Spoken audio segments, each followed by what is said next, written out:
In May 2024, millions of people looking for cooking advice asked Google why cheese kept sliding off their pizza. The search engine responded with a highly confident AI-generated instruction: mix non-toxic glue into your pizza sauce. Shortly after, it advised a user asking about geology to eat at least one small rock a day. These bizarre responses were scraped from an 11-year-old Reddit troll post and a satirical article from The Onion, which the algorithm then presented to users as absolute factual truth.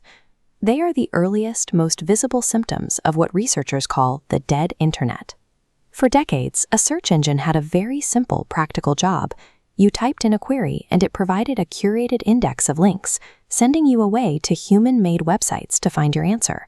In the original model, Google made money by helping you find what you needed elsewhere. Now the math has shifted. Every second you spend on a Google-owned landing page is another opportunity to serve ads and collect interaction data without sharing that traffic with outside creators.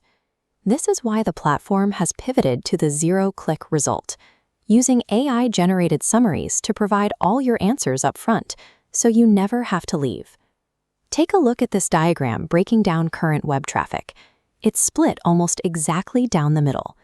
Nearly 50% of all internet activity today is driven entirely by automated bots, generating, scraping, and interacting with content, rather than real human beings. Google's role as a neutral index has dissolved. As the platform integrates its Gemini AI across its entire ecosystem, every query you type and every result you interact with is absorbed back into the machine. Your behavior provides the fuel for the next generation of its models. To understand how the ecosystem broke, we have to look at March 2024. Google rolled out a massive update to its search algorithm. The stated goal was to refine the user experience by deprioritizing low-quality pages, specifically targeting expired domains and mass-generated spam that had been manipulating search metrics for years. This graph tracks the performance of independent, human-tested review sites between December 2023 and August 2024. Instead of clearing out spam, the update acted like a sledgehammer to genuine creators, with organic traffic plummeting by over 80% practically overnight. The update aggressively penalized sites that had spent years building their own domain strength. In the vacuum left behind, marketing firms quickly pivoted to a tactic known as parasite SEO.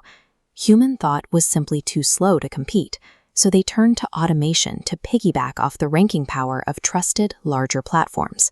One SEO marketer demonstrated exactly how far this could be pushed. He used AI to export a competitor's sitemap, instantly converted every single URL into a new article title, and had the machine craft 1,800 separate articles to directly compete against them. Over 18 months, he siphoned millions of organic search hits away from his rival. This tactic rapidly escalated into the domain heist. Bot networks are now instructed to monitor for high-value, expired websites. The second a domain lapses, the network snaps it up and pumps it full of cheap AI-generated boilerplate text to immediately hijack search rankings, all before a human manager even has their morning coffee. The March purge was intended to clean up the web. Instead, it effectively wiped out the independent creators and outsourced the internet's ranking system to lightning-fast bot networks, producing endless volumes of content that no human will ever actually read. Frustrated by an internet increasingly choked with synthetic garbage, users began seeking refuge. Millions migrated to Reddit, relying on its text-based, community-moderated forums as one of the last remaining spaces where you could still assume you were talking to a genuine human being. Google immediately noticed this massive surge in organic content. In February 2024, they secured a $60 million deal to purchase Reddit's user data, ensuring an exclusive pipeline to train their AI models on actual human conversations. The consequence of that buyout was instantaneous. The bot networks followed the money. Users quickly noticed an overwhelming influx of highly repetitive, artificially generated stories flooding the forums, all featuring identical writing styles and identical conflicts. In an economy driven by zero-click metrics, genuine connection is a highly valuable resource. Any successful, authentic human community will inevitably be targeted, bought, and ultimately consumed by the automated data machine. Researchers have long warned about the unavoidable endpoint of this current trajectory. It's a phenomenon called model collapse, and it functions as the digital equivalent of genetic inbreeding. We can visualize how this works with a simple feedback loop. AI requires constant scraping of the internet for fresh training data, but because the web is now heavily saturated with synthetic content, the machine runs out of human inputs and begins training on its own flawed outputs. As it cycles, errors start compounding inside the system. Flawed inputs get magnified and repeated until they become the dominant reality.